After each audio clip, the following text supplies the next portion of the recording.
Okay, let me ask you this. What does it say about the future of cricket when a player like Ajinkya Rahane, the guy who batted through the soul-crushing heat of the Australian summer in 2020-21, chooses to spend his post-retirement days in a league you've probably never heard of? Because that's exactly what Rahane just did by signing with the Amsterdam Flames in the ETPL. And honestly, this isn't just a random career move. This is a signal. A signpost pointing to a massive shift in cricket's global strategy.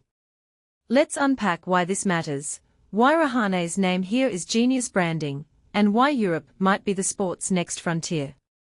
Now, let's get real for a second. When Rahane announced his retirement from international cricket and the IPL, most fans assumed he'd fade into commentary or coaching. But joining the ETPL? That's not a retirement, it's a reinvention. And here's the thing, Rahane isn't just a player here. He's a symbol. Think about it, what better ambassador for a fledgling league than someone known for resilience, leadership, and that iconic humility? Because let's face it, Rahane wasn't just a cricketer, he was a cultural reset. In a sport obsessed with six-hitting superstars, he built a legacy with grit and technique. That's the energy the ETPL needs to attract not just fans, but believers. But wait, why Europe? Why now? Steve Waugh, the Flames co-founder, called Rahane a winning culture builder. But here's what I think. Europe isn't just a cricket frontier, it's a battleground. The ETPL isn't competing with the IPL or BBL, it's playing the long game. It's targeting countries where cricket's not a religion, but a curiosity. And by signing Rahane, they are saying, look, this isn't a gimmick league. We're serious. But is Europe ready?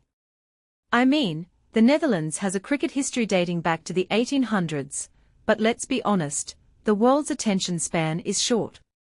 This league needs more than nostalgia, it needs stars, narratives, and yes, maybe even a little chaos. And let's talk about the bigger picture. The ETPL's structure, with teams from Ireland, Scotland, the Netherlands, and Northern Ireland, is fascinating. It's not just cross-border, it's cross-cultural. But here's the question, can a T20 league truly unite regions where cricket competes with rugby, football, and hockey? Rahane's presence adds credibility, sure. But what's missing is the spark.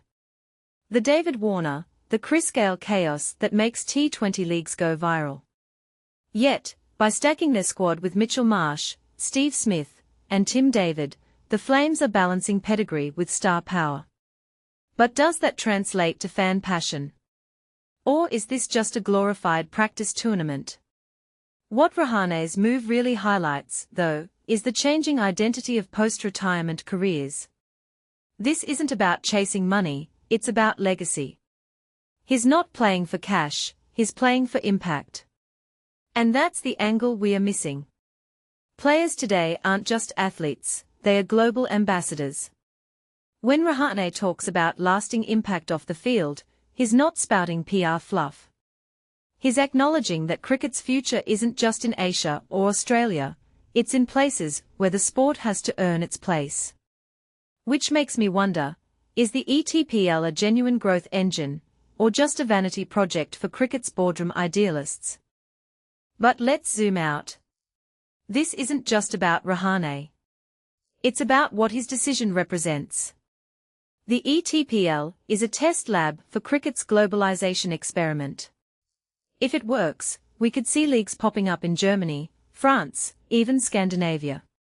If it fails, well, let's just say Europe's cricket history is already littered with cautionary tales. But here's the twist, Rahane's humility and leadership, qualities that sometimes made him seem underrated in India, are exactly what a startup league needs. Not a flashy icon. A quiet revolutionary. And maybe, just maybe, that's the blueprint for cricket's next chapter.